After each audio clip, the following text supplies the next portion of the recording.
In the scorching heat of southern Iraq, beneath layers of sand and millennia of silence, archaeologists uncovered something that would chill them to the bone: clay tablets, covered in wedge-shaped marks, ancient writing from a civilization long dead. But these weren't tax records. These weren't royal decrees. These tablets documented something far more sinister. A plague so devastating, it nearly erased an entire city from existence. And the survivors, they wrote it all down. What you're about to hear is the oldest pandemic record in human history, written 4,000 years ago, by people who knew they were living through the end of their world. This is their story, and it sounds disturbingly familiar. Before we enter the darkness of the plague, you need to understand the light, the brilliance of what existed before death swept through. Around 2100 BCE, in the land between two rivers, the Tigris and Euphrates, the Sumerian civilization had already been thriving for over 1,000 years. These weren't primitive people huddling in mud huts. They built massive ziggurats that pierced the sky. They created complex irrigation systems that turned desert into farmland. They invented the wheel, the plow, and perhaps most importantly, writing. Cuneiform, wedge-shaped marks pressed into wet clay tablets. The world's first writing system. And with it came something revolutionary: the ability to record everything. Births, deaths, marriages, business transactions, royal proclamations, poetry, laws, and diseases. The city-state of Shuruppak was one of the jewels of Sumer. Located in what is now Tel Farah, Iraq, it was home to tens of thousands of people. Farmers, priests, merchants, scribes, families. Narrow streets wound between mud-brick houses. Markets buzzed with trade. Temples rose above residential quarters, where priests performed rituals to gods with names we can still read: Enlil, Inanna, Enki. Life was hard, but predictable. The floods came every year, enriching the soil. Barley grew. Children played. The city thrived. And then, something changed. Around 2050 BCE, possibly earlier, death came to Shuruppak. Not from war, not from famine, not from flood. Came from within, from person to person. Invisible, unstoppable. A plague. And the scribes wrote it all down. Before we decode what these ancient tablets reveal, I need you to do something. If you're fascinated by dark historical mysteries like this, real events that read like horror stories, hit that subscribe button right now and drop a comment. What ancient pandemic scares you the most? Because trust me, what you're about to hear from 4,000 years ago, it might sound eerily familiar. Now, let's enter the archive of the dead. The story of how we discovered the Sumerian plague begins not in ancient Mesopotamia, but in the dusty archives of European museums in the 19th and early 20th centuries. When archaeologists first excavated Mesopotamian sites, they brought back thousands, literally thousands, of clay tablets. Most documented mundane things: grain shipments, worker wages, temple offerings. But scattered among them were tablets that told stranger stories.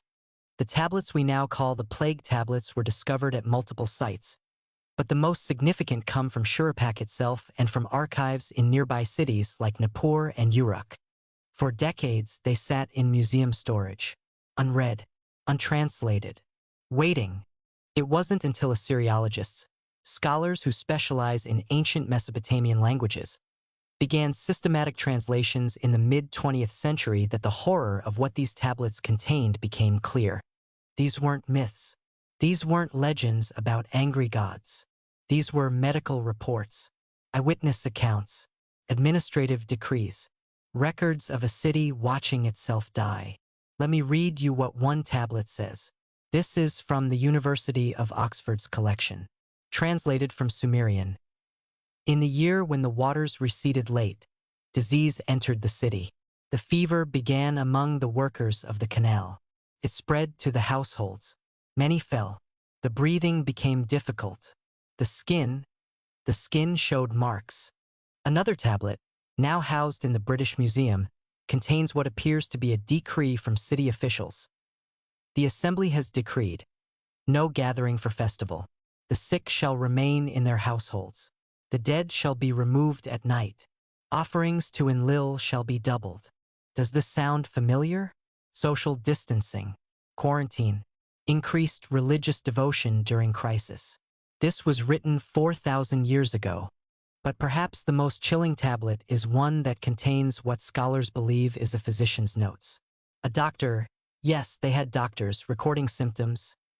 The disease begins with fever. Eyes become yellow. The breath grows short and labored. Swelling appears in the neck and under the arms. Some develop marks on the skin, dark and spreading. Many die within 7 days of first fever. Children die faster. The old, almost all the old perish. These aren't vague descriptions. These are clinical observations. Detailed, systematic. These ancient physicians were trying to understand what was killing their people. And they were documenting it for the same reason doctors document pandemics today. So others might learn. So the knowledge wouldn't die with them. The question that haunts scholars is this: what disease was it? Modern medical anthropologists and epidemiologists have analyzed these ancient texts, trying to diagnose a plague from 4,000 years ago. It's like forensic investigation. But the body is an entire city, and the evidence is written in wedge-shaped marks on clay. Let's look at what the tablets tell us about symptoms. Fever, consistently mentioned across multiple tablets. Yellow discoloration of the eyes, possibly jaundice, suggesting liver involvement. Respiratory distress, difficulty breathing, shortness of breath. Swelling in the neck and armpits, lymph node enlargement. Skin manifestations, dark marks or lesions. Rapid progression, death within days for many victims. High mortality among children and elderly, suggesting immune system involvement. So what matches this profile? The most commonly proposed diagnosis by scholars is bubonic plague. Yes, the same disease that would later ravage medieval Europe as the Black Death. Bubonic plague causes swollen lymph nodes, buboes, particularly in the neck, armpits, and groin. It causes fever, skin lesions, and has a high mortality rate. The bacterium Yersinia pestis has been present in rodent populations in the Middle East for thousands of years. But here's the problem: we can't be certain. Other scholars have proposed alternative diagnoses. Some suggest typhus spread by lice in the crowded city. Others point to smallpox, which causes fever and distinctive skin lesions. Still others suggest it could have been a hemorrhagic fever, something like ancient Ebola. The yellow eyes and skin marks some tablets describe could indicate viral hemorrhagic fever. The rapid progression and high mortality fit. And we know such diseases existed in ancient animal populations. One tablet contains a detail that's particularly intriguing. It mentions that the plague began among workers of the canal, people who worked in water and mud. This suggests a waterborne component, or perhaps contact with infected animals in agricultural areas. Leptospirosis, typhoid, both fit some symptoms. The truth is, we may never know exactly what killed Shuruppak. The disease might have been something that no longer exists in its ancient form. Pathogens evolve. Diseases come and go. But what we can know, what the tablets reveal with disturbing clarity, is how people responded, how society reacted, how order broke down, and how some tried desperately to maintain it. And that's where things get really dark. The tablets don't just record symptoms. They record what happened to a civilization when death moved through it like water through a cracked dam. Let me walk you through the progression. This is reconstructed from multiple tablets, cross-referenced with archaeological evidence. Phase 1, denial and normality. The early tablets mention the disease, but life continues. Markets stay open. Festivals are held. There's a sense of this will pass. The gods will protect us.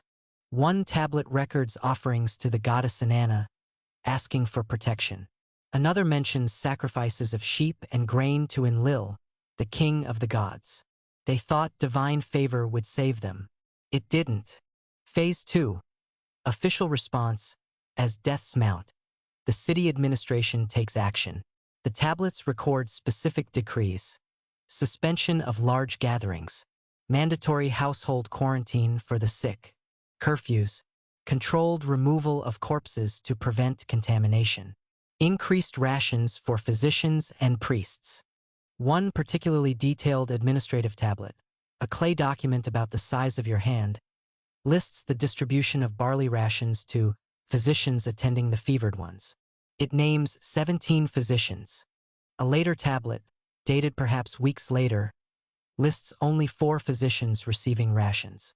The others are presumably dead or fled. Phase 3, social breakdown. This is where the tablets become disturbing. There are records of people fleeing the city despite official orders to remain. Tablets mention those who abandoned their posts and those who left their households to the mercy of the fever. There's a legal document. Imagine that, even during a plague, bureaucracy continues that records property disputes over abandoned houses. People fled so quickly, they left everything behind. Another tablet, fragmentary and difficult to translate, appears to describe looting. The text mentions those who entered empty houses and theft of grain from the dead. Humanity at its worst. But there's also evidence of humanity at its best. One tablet records a physician named Uarnamu who remained at his post until the fever took him, attending the sick even when his own household fell ill. Another mentions neighbors caring for orphan children after their parents died. Even in darkness, some light persists. Phase 4. The final records. The latest tablets from this period become shorter, less detailed, more desperate. The dead are many. The living are few. The scribes are gone. This is written by the hand of Inlilbani, who learned to write to record what must be recorded. That tablet is signed by someone who identifies as not a scribe, meaning they learned to write just to document the catastrophe, to make sure someone, someday, would know what happened. Archaeological evidence suggests that Shuruppak's population dropped catastrophically. Buildings show sudden abandonment. There's a gap in the archaeological record, a period where almost nothing was built, few tablets were written, life just stopped. The city never fully recovered. Within a generation or two, Shuruppak ceased to be a major center. It was eventually abandoned entirely. Plague didn't just kill people, killed a city. It killed a future. If you're still watching, you're probably feeling what I felt when I first researched this. A strange mix of horror and recognition. These ancient people faced something we've faced. They reacted in ways we've reacted. Smash that like button if this dark history is exactly what you subscribed for. And comment below, what scares you more? The disease they faced, or how similar their response was to ours? Because what I'm about to show you next, it might disturb you even more. Here's the part that kept me up at night when researching this. Let me read you a sequence of events from the Sumerian tablets. Initial outbreak ignored or downplayed. Officials prioritize religious explanations. As crisis worsens, authorities implement quarantine measures. Public gatherings banned. Essential workers given priority rations. Healthcare workers die in disproportionate numbers. Social order begins to fray. Misinformation spreads about cures. One tablet mentions people eating certain herbs that proved useless. Economic collapse follows as trade stops. Some flee, spreading the disease further. Eventually, official record-keeping breaks down. Now let me describe COVID-19 pandemic response in 2020. Initial outbreak downplayed by some officials. Public health emergency declared as spread accelerates. Lockdowns implemented. Essential workers prioritized for resources and eventually vaccines. Healthcare workers face disproportionate risk and death. Social trust erodes. Conspiracy theories and fake cures proliferate. Economic disruption as supply chains break. People flee hotspots carrying virus to new regions. In some places, official systems strained or failed. For 1,000 years separate these two events. For 1,000 years of human civilization, scientific advancement, medical knowledge, technology, And yet, the pattern is identical. This isn't to criticize modern responses. We saved millions of lives with vaccines and medicine the Sumerians couldn't even imagine. But it reveals something profound about human nature and social structures. We respond to existential threats in predictable ways. First, denial, then panic, then authoritarian measures, then social breakdown, then adaptation or collapse. The Sumerian tablets show this pattern clearly, and history has repeated it in the Antonine Plague of Rome, the Black Death of medieval Europe, the 1918 Spanish flu, and every pandemic since. But here's what the Sumerian tablets teach us that's perhaps most valuable. They documented everything. They recorded their failures, their desperate measures, their dead, not to glorify suffering, but to teach.